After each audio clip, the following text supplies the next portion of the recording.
Conferencia I. Religión y neurología. No sin turbación me instalo detrás del escritorio enfrentándome a esta culta audiencia. Para nosotros, los norteamericanos, la experiencia de recibir instrucción oral o de eruditos libros europeos nos es muy familiar. En mi universidad, Harvard, no pasa invierno sin que se realice una selección, pequeña o grande, de conferencias, de escoceses, ingleses, alemanes o franceses.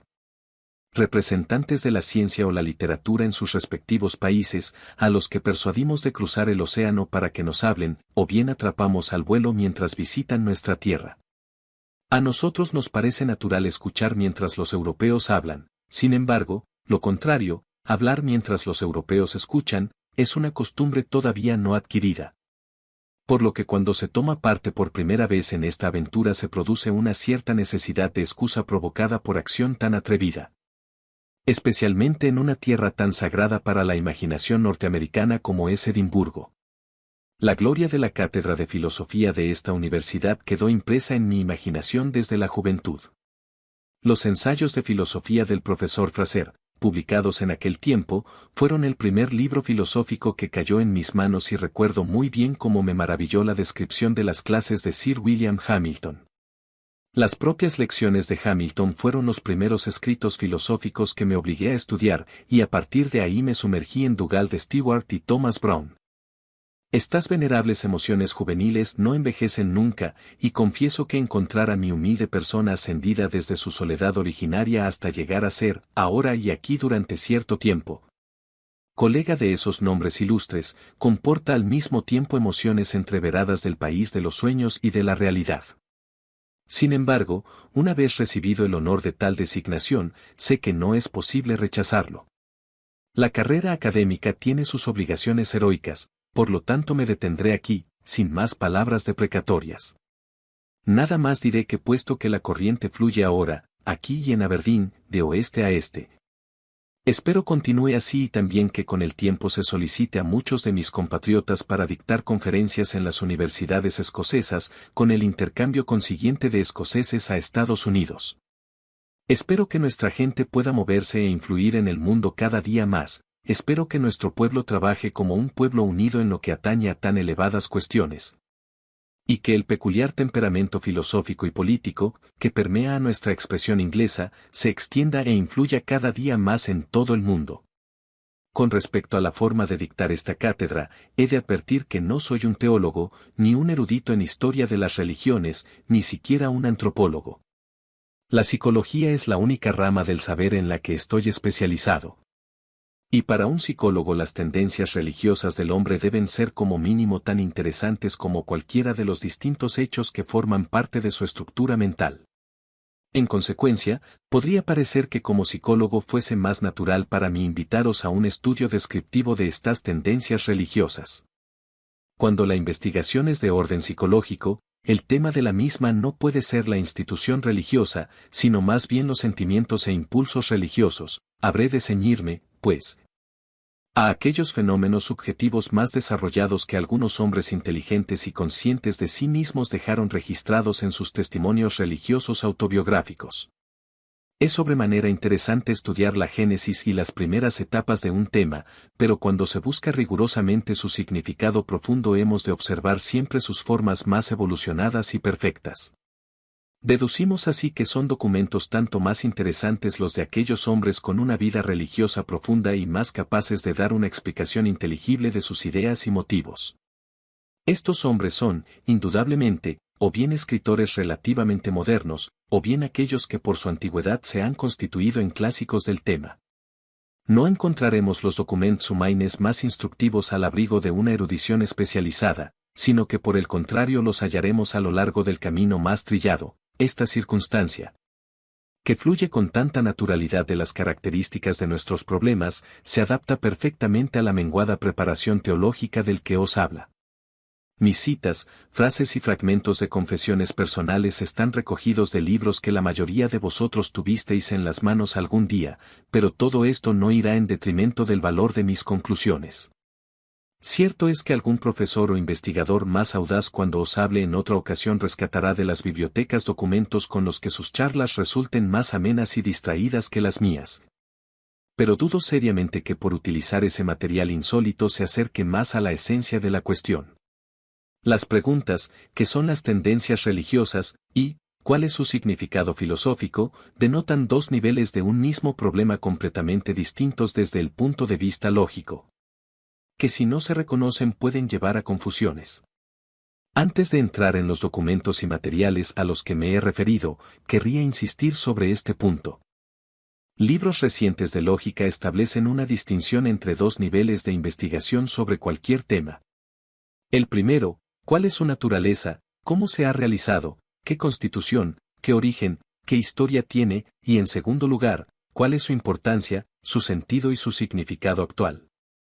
La respuesta a la primera pregunta se resuelve en un juicio o proposición existencial. A la segunda se responde mediante una proposición de valor, o como dicen los alemanes Werturheil, que podríamos denominar juicio espiritual. Cada uno de ellos no puede derivarse de forma inmediata del otro. Se originan en preocupaciones intelectuales diferentes y la mente solo los combina después de haberlos considerado por separado para sintetizarlos después. Con respecto a las religiones, es particularmente fácil distinguir las dos categorías del problema. Cada fenómeno religioso tiene su historia y su derivación de antecedentes naturales. Lo que hoy se llama crítica de la Biblia constituye nada más que el estudio de la misma desde el punto de vista existencial, demasiado desatendido por la Iglesia. ¿Bajo qué condiciones biográficas los escritores sagrados aportan sus diferentes contribuciones al volumen sacro? ¿Cuál era exactamente el contenido intelectual de sus declaraciones en cada caso particular? Por supuesto, estas son preguntas sobre hechos históricos y no vemos cómo las respuestas pueden resolver, de súbito, la última pregunta, ¿de qué modo este libro, que nace de la forma descrita, puede ser una guía para nuestra vida y una revelación? Para contestar esta nueva pregunta habríamos de poseer alguna teoría general que nos mostrara con qué peculiaridades ha de contar una cosa. A tenor de tal teoría sería lo que antes hemos denominado un juicio espiritual. Combinándolo con nuestro juicio existencial, podríamos, en efecto, deducir otro juicio espiritual sobre el valor de la Biblia. De esta manera, si nuestra teoría sobre el valor de la revelación afirma que cualquier libro, para poder poseerlo, ha de haber sido compuesto automáticamente, al margen del capricho del autor, o bien que no ha de contener errores científicos o históricos, ni exprese pasiones locales o personales, la Biblia desde luego nos decepcionaría.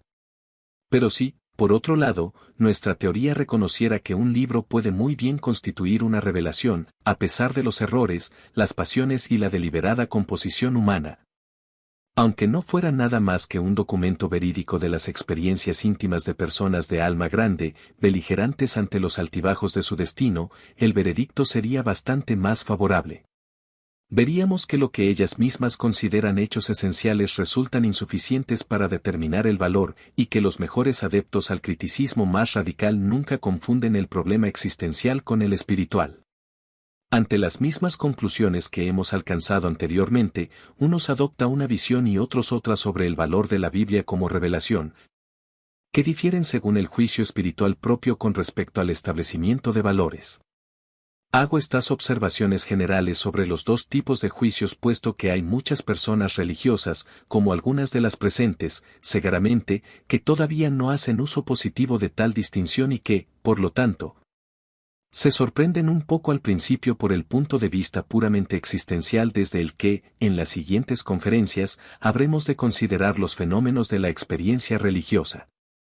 Al considerarlos biológica y psicológicamente como si fuesen simples hechos curiosos de la historia individual, algunos pensarán que se degrada tema tan sublime, e incluso podrían sospechar, hasta que mi propósito quede bien expresado, que intento desacreditar deliberadamente el aspecto religioso de la vida. Nada tan ajeno a mi intención, y ya que un prejuicio semejante obstruiría profundamente el sentido de gran parte de mi discurso, dedicaré 4 palabras más a esta cuestión. No debe quedar duda alguna de que, en realidad, una vida religiosa tiende a hacer a la persona excepcional y excéntrica. No hablo, en absoluto, del creyente religioso corriente que observa las prácticas religiosas convencionales de su país, ya sea budista, cristiano o maometano, porque su religión la hicieron nosotros. Le fue comunicada por tradición, definida en formas establecidas por imitación y conservada por la costumbre. No me serviría para nada estudiar esta vida religiosa de segunda mano. Más bien hemos de buscar las experiencias originales que establecen el patrón para el caudal de sentimientos religiosos sugerido y de conducta resueltamente imitativa. Estas experiencias solo las encontraremos en individuos para los que la religión no se da como una costumbre sin vida, sino más bien como fiebre aguda. Sin embargo, esos individuos son genios en el aspecto religioso, y al igual que muchos otros que produjeron frutos tan eficaces como para ser conmemorados en las páginas de su biografía. Estos genios religiosos frecuentemente mostraron síntomas de inestabilidad nerviosa. Posiblemente, en mayor medida que otros tipos de genios, los líderes religiosos estuvieron sujetos a experiencias psíquicas anormales. Invariablemente fueron presos de una sensibilidad emocional exaltada, frecuentemente también tuvieron una vida interior desacorde y sufrieron de melancolía durante parte de su ministerio. No tienen medida y son propensos en general a obsesiones e ideas fijas. Con frecuencia entraron en éxtasis, oyeron voces, tuvieron visiones o presentaron todo tipo de peculiaridades clasificadas ordinariamente como patológicas. Más aún, fueron todas estas características patológicas de su vida las que contribuyeron a atribuirles autoridad e influencia religiosa. Si queréis un ejemplo concreto, ninguno como el que representa la persona de George Fox. La religión cuáquera que fundó nunca será alabada lo bastante, ya que en una época de fraudes fue la religión de la veracidad arraigada en la misma esencia espiritual. Y el retorno a lo más parecido a la verdad original del Evangelio, nunca conocida en Inglaterra hasta ese momento. En la medida en que nuestras sectas cristianas actuales evolucionen hacia la liberalidad, estarán simplemente volviendo, en esencia, a la posición que Fox y los cuáqueros adoptaron hace ya bastante tiempo. Nadie puede pretender ni por un momento siquiera, analizando su sagacidad y capacidad espirituales, que Fox tuviera una mente enferma. Hasta carceleros y jueces municipales creyeron reconocer su poder superior. Pero, no obstante, desde el punto de vista de su constitución nerviosa, Fox fue una especie de psicópata o détraqué de la peor especie. En su jornal abundan anotaciones del tipo. Mientras caminaba con algunos amigos, levanté la cabeza y vi 3 agujas de campanario que golpearon mi vista. Pregunté qué lugar era aquel y me dijeron, Lichfield. De súbito, me llegó la palabra del Señor, había de marchar hacia allí, decía. Llegados a la casa donde nos dirigíamos, rogué a mis amigos que entrasen y no les dije dónde quería ir. Tan pronto como desaparecieron me alejé por veredas y setos espinosos hasta que estuve a 1 milla de Lichfield, donde, en un prado inmenso, los pastores guardaban sus ovejas. En este momento el Señor me ordena que me quite los zapatos, quedé en suspenso porque era invierno, pero la palabra del Señor era como un fuego dentro de mí y los pobres pastores temblaban y parecían aterrados. Seguí caminando durante 1 milla y, al llegar a la ciudad, la palabra del Señor vino a mí de nuevo diciendo, proclama el infortunio para Lichfield, la ciudad ensangrentada. Así crucé las calles gritando en alta voz. Era día de mercado, fui hasta allí, yendo y viniendo por todos lados gritando desaforado, basta, ciudad ensangrentada de Lichfield, y nadie me puso la mano encima. Mientras anduve así gritando por las calles me parecía que un río de sangre corría por ellas, y la plaza del mercado se asemejaba a un gran charco. Cuando expresé lo que guardaba en mi interior me sentí más tranquilo, salí en paz de la ciudad y al volver junto a los pastores les ofrecí algún dinero y recogí mis zapatos. Pero era tan poderoso el fuego del Señor en mis pies y en todo mi cuerpo que no volví a ponerme los zapatos, y dudé de hacerlo o no ya que el Señor me dio libertad para hacerlo. Me lavé los pies y me puse los zapatos de nuevo, después comencé a considerar profundamente la razón por la que había sido enviado a increpar esta ciudad y llamarla la ciudad ensangrentada. Porque a pesar de que el parlamento se alternó con el rey en gobernarla, y aun cuando en las guerras entre ellos se había derramado mucha sangre, no había sido peor que lo ocurrido en otros lugares. Sin embargo, más tarde supe que en tiempos del emperador Diocleciano fueron martirizados 1 millar de cristianos en Lichfield. Por consiguiente, debí atravesar descalzo el río de su sangre y meterme en el charco de la plaza del mercado para despertar el recuerdo de aquellos mártires, de la sangre derramada hacía unos 1000 años y que se había enfriado sobre esas calles. Había caído sobre mí dar significado a esa sangre y yo obedecía las palabras del Señor. Ahora que estamos dispuestos a estudiar las condiciones existenciales de la religión, no podemos ignorar de ninguna manera los aspectos patológicos del tema. Hemos de describirlos y denominarlos como si se diesen en nombres no religiosos. Es cierto que instintivamente rehusamos ver controlado aquello con lo cual nuestras emociones y afectos están comprometidos. Lo primero que el intelecto hace con un objeto es clasificarlo junto a alguna otra cosa. Sin embargo, cualquier objeto que resulta para nosotros infinitamente importante y despierta nuestra devoción nos parece que debe ser sui generis y único. A buen seguro, un cangrejo se sentiría ultrajado si se viese clasificado como crustáceo sin más ni más y sin disculparnos siquiera. Yo no soy esa cosa, diría, soy yo y basta.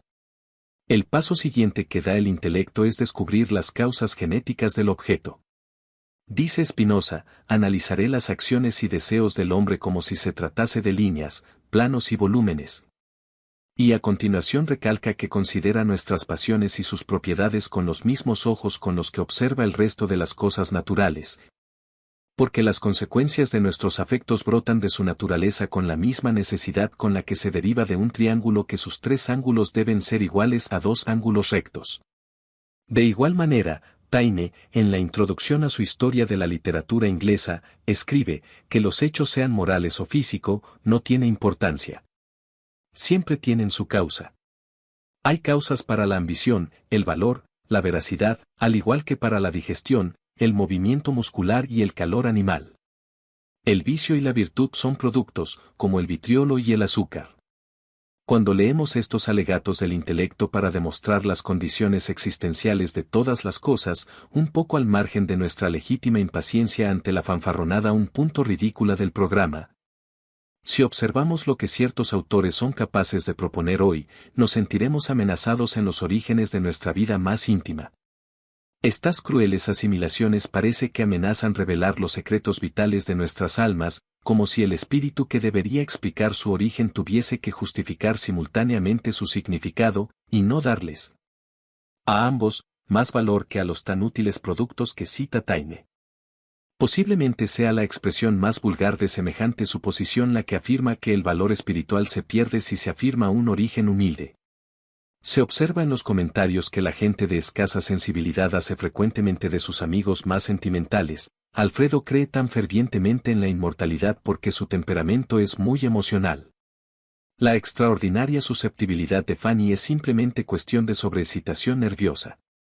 La melancolía cósmica de Williams se debe a una mala digestión, Segaramente tiene un hígado perezoso. La delectación de Elisa por la iglesia es síntoma de su constitución histérica. Peter no se preocuparía tanto de su alma si hiciera más ejercicio al aire libre, etc.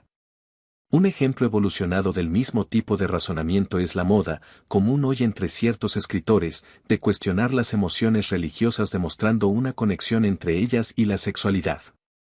La conversión es una crisis de pubertad y de adolescencia. La mortificación de los santos y la devoción de los misioneros, nada más que ejemplo del instinto de sacrificio de los padres desplazado. Para la monja histérica, que anhela la vida sobrenatural, Cristo es nada más que el sustituto imaginario de un objeto afectivo más terrenal. Y otras cosas por el estilo. 1. De modo general, este método de desacreditar los estados de ánimo por los que sentimos antipatía nos es familiar. Todos lo usamos en alguna medida para criticar a ciertas personas con estados afectivos que nos parecen excesivos. Pero cuando otros critican nuestros momentos más exaltados y los denominan, nada más, que expresiones de nuestra disposición orgánica, nos sentimos ofendidos y heridos porque sabemos que, fueren cuales fueren las peculiaridades de nuestro organismo, nuestros estados mentales tienen su valor sustantivo como revelaciones de la verdad viva, y deseamos acallar semejante materialismo médico. Materialismo médico parece, en realidad, el apelativo adecuado para el sistema de pensamiento demasiado ingenuo que ahora consideramos. El materialismo médico acaba con San Pablo cuando define su visión en el camino de Damasco como una lesión del córtex occipital y a él como un epiléptico. Con Santa Teresa como una histérica y San Francisco de Asís como un degenerado congénito. El desacuerdo de George Fox con las falsedades de su época y su fijación en la verdad espiritual se los considera un síntoma de trastornos de colon. Y se justifica la tendencia a la melancolía de Carlyle como un enfriamiento gastroduodenal. Todas estas excesivas tensiones mentales, cuando se llega al fondo de la cuestión, se afirma, no son más que simples problemas de diátesis, con mayor probabilidad, autointoxicaciones. Debidas a la acción patológica de algunas glándulas que la fisiología descubrirá. Por ello, el materialismo médico piensa que la autoridad espiritual de estos personajes resulta eficazmente socavada. 2. Estudiemos la cuestión de la forma más amplia posible.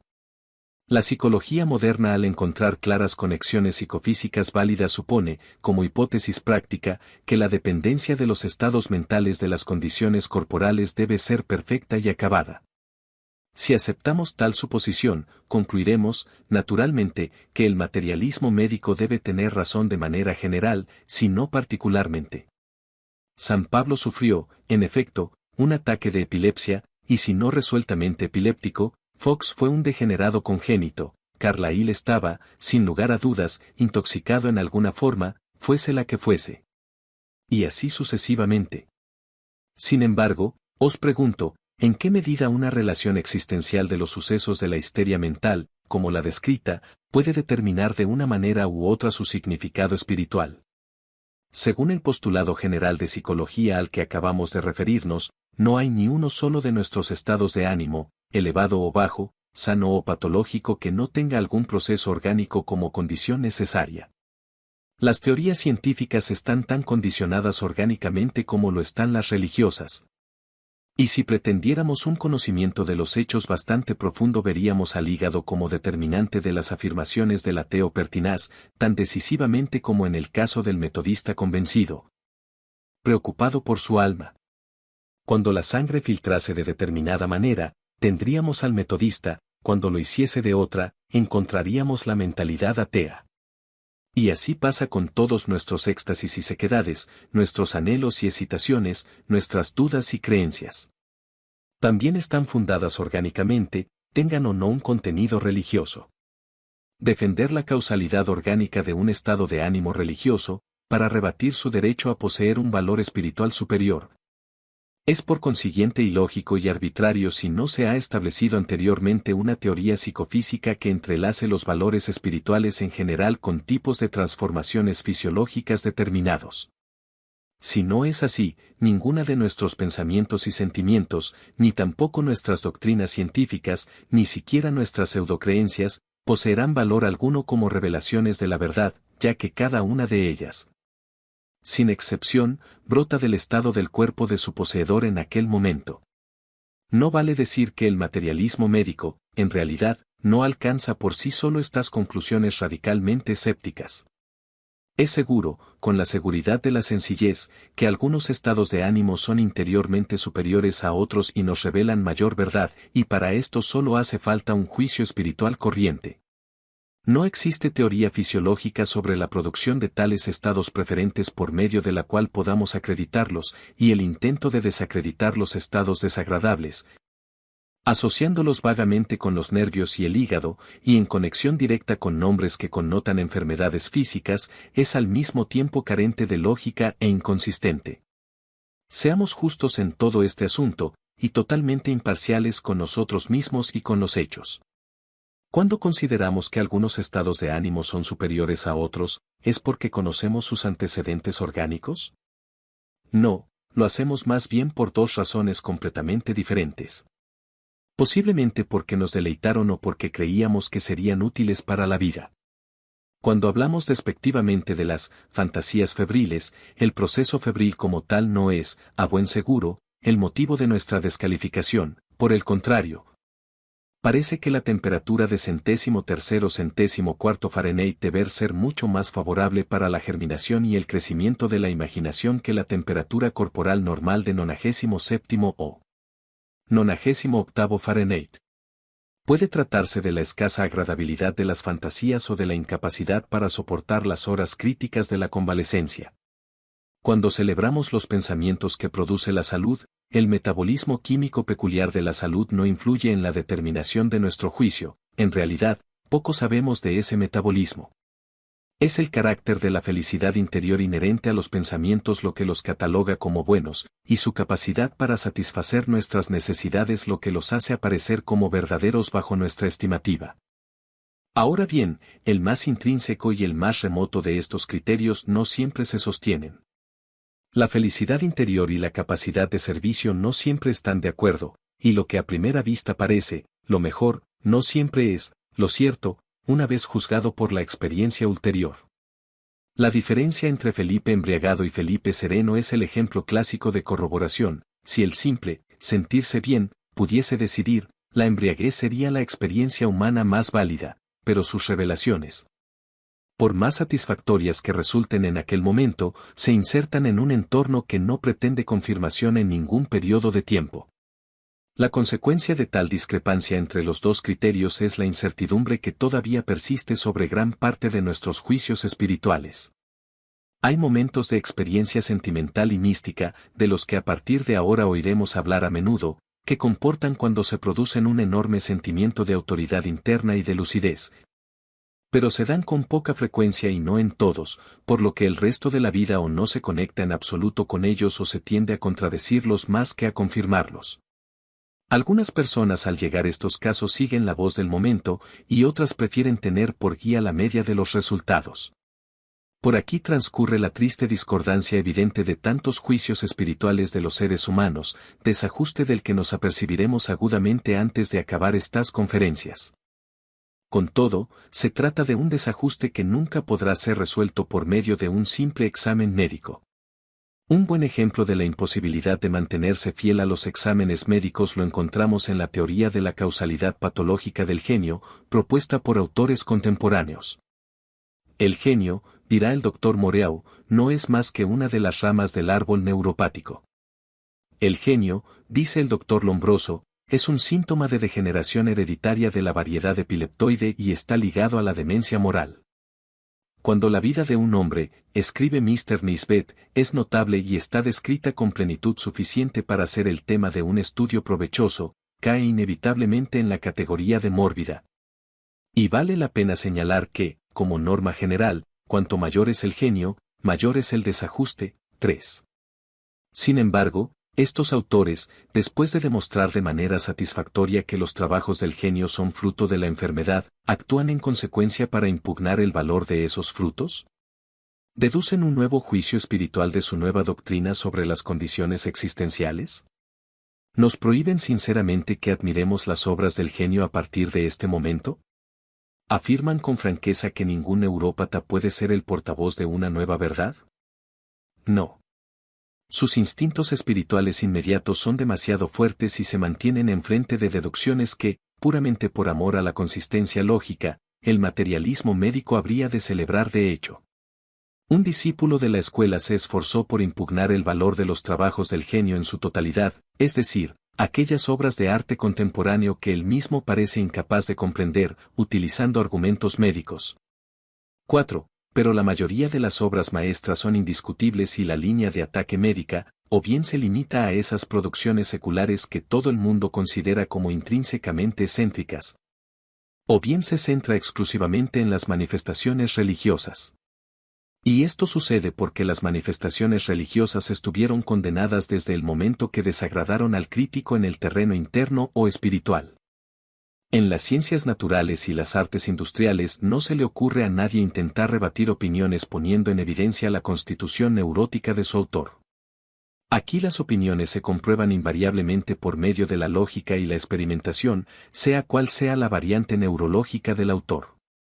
No tendría que ser diferente en el terreno de las opiniones religiosas, aquí su valor solo puede ser comprobado considerando directamente los juicios espirituales con independencia de sus autores, juicios basados, en primer lugar, en nuestros propios sentimientos inmediatos y, en segundo lugar, en lo que podemos colegir de sus relaciones experimentales con nuestras necesidades morales y con la parcela que defienden como verdadera. Luminosidad inmediata, en resumen, razonabilidad filosófica y ayuda moral son los únicos criterios válidos. Santa Teresa podía haber tenido el sistema nervioso de la vaca más apacible y eso no habría salvado su teología si el juicio teológico obtenido por otras verificaciones hubiese demostrado que era despreciable. Y de manera inversa, si su teología resistiese las restantes pruebas, no hubiese tenido ninguna importancia el grado de desequilibrio nervioso o de histeria sufrido cuando estaba aquí, entre nosotros. Observad cómo, a la postre, volvemos a los principios generales a tenor de los cuales la filosofía empírica ha sostenido que debemos orientarnos en nuestra búsqueda de la verdad. Las filosofías dogmáticas buscaron pruebas para determinar la verdad que nos dispensan, caso de interesarnos por el futuro. El sueño dorado de los filósofos dogmáticos consistió en encontrar alguna señal directa que nos protegiera inmediata y absolutamente, ahora y siempre, de todo error. Es evidente que el origen de la verdad constituiría un criterio admirable de este género, si pudiésemos discernir, según este punto de vista, los diversos criterios unos de otros. Y la historia de la opinión más dogmática muestra que en el origen estuvo siempre una prueba privilegiada, cuya génesis se situó en la intuición inmediata, en la autoridad pontificia, en la revelación sobrenatural. Ya sea como visión, voz o intuición extraña, en la posesión directa por un espíritu más elevado, que se expresa como una profecía o advertencia, por lo general, automática. Todos estos orígenes fueron justificaciones reservadas para la verdad de aquellas opiniones que, una detrás de la otra, encontramos representadas en la historia religiosa. Los médicos materialistas son, por consiguiente, poco más que todos estos dogmáticos tardíos que vuelven como sus predecesores a utilizar el criterio del origen de manera disolvente en lugar de hacerlo de una forma afirmativa. Sus palabras sobre el origen patológico solo son efectivas mientras el oponente defiende el origen sobrenatural, y siempre que solo se discuta el argumento a partir del origen. Sin embargo, este argumento pocas veces se utilizó por sí solo, es demasiado evidente su insuficiencia. El Dr. Maudsley probablemente sea el más inteligente detractor de la religión sobrenatural desde el terreno del origen, con todo se verá forzado a escribir. ¿Qué derecho tenemos para suponer que la naturaleza tiene la obligación de hacer su trabajo a través de mentes perfectas? Podemos suponer que una mente defectuosa es un instrumento más adecuado para un propósito particular, ya que es el trabajo hecho y la calidad del trabajador que lo hace lo que tiene importancia, y no tendría ninguna. Desde un punto de vista cósmico, que fuera particularmente imperfecto en otros aspectos de su carácter, aunque fuese, por ejemplo, hipócrita, adúltero, excéntrico o lunático. Volvemos, pues, al último recurso de la certeza, es decir, al consentimiento común del género humano o, cuando menos, de aquellos más competentes gracias a su instrucción y formación. 5. Dicho de otra manera, la prueba definitiva de una creencia, en opinión del Dr. Maudsley, no estriba en su origen sino en su funcionamiento en general. Este es nuestro particular criterio empírico y es el criterio que los defensores más resueltos del origen sobrenatural se vieron forzados a utilizar. Algunos mensajes y visiones resultaban siempre demasiado claramente estúpidos, ciertos éxtasis y ataques convulsivos fueron demasiado estériles tanto para la conducta como para el carácter, para considerarlos significativos, y todavía menos, divinos. En la historia del misticismo cristiano siempre resultó muy difícil de solucionar el problema de distinguir entre los mensajes y experiencias, entendidos como auténticos milagros divinos de aquellos que el demonio, en su malignidad, podía falsear haciendo al religioso 2 veces hijo del infierno. Para resolverlo se necesitó toda la sagacidad y la experiencia de los mejores directores espirituales. Al final volvemos a nuestro criterio empirista, los conoceremos por sus frutos y no por sus raíces. El Treatise on Religious Affections, de Edwards, es un elaborado resultado de esta tesis. Las raíces de la virtud de un hombre no son inaccesibles, ninguna apariencia es prueba infalible de gracia. Nuestra práctica es la única evidencia segura, incluso para nosotros mismos, de que somos genuinamente cristianos. Al formarnos un juicio sobre nosotros mismos, escribe Edwards, deberíamos asimilar la evidencia que nuestro juez supremo utilizará cuando lleguemos a su presencia el último día. No hay gracia del Espíritu Divino de cuya existencia, en cualquier creyente, la práctica cristiana no sea la evidencia más decisiva. El grado según el cual nuestra experiencia provoca la práctica, muestra el grado a tenor del cual nuestra experiencia es espiritual y divina. Los escritores católicos son en igual medida enfáticos. Las buenas disposiciones que produce una visión, voz, o cualquier otro favor aparentemente celestial, son nada más que señales por las que podemos asegurarnos de que no son artimañas posibles del tentador. Dice Santa Teresa.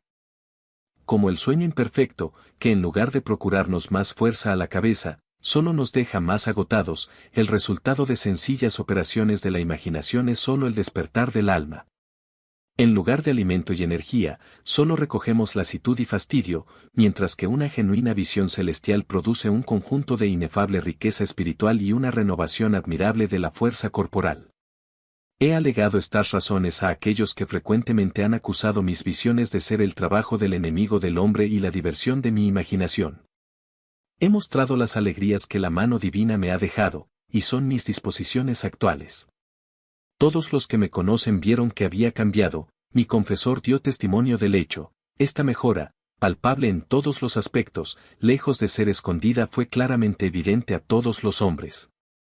Para mí misma era imposible creer que, si el demonio no fue el autor, podría haber usado, para perderme y llevarme al infierno, un expediente tan contrario a sus intereses como este de eliminar mis vicios y llenarme de valor masculino y otras virtudes, ya que vi claramente que una sola de estas visiones era suficiente para enriquecerme con toda esta abundancia. 6.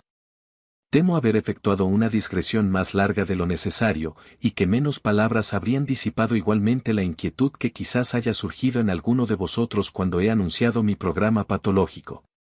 En todo caso, hemos de estar preparados para juzgar la vida religiosa exclusivamente por sus resultados, y por mi parte asumiré que la pesadilla del origen morboso ya no escandalizará más vuestra piedad. No obstante, podemos preguntarnos que si los resultados han de ser el fundamento de nuestra apreciación espiritual última de un fenómeno religioso, ¿por qué abrumarnos con tanto estudio existencial de sus condiciones? ¿Por qué no dejar simplemente al margen las cuestiones patológicas?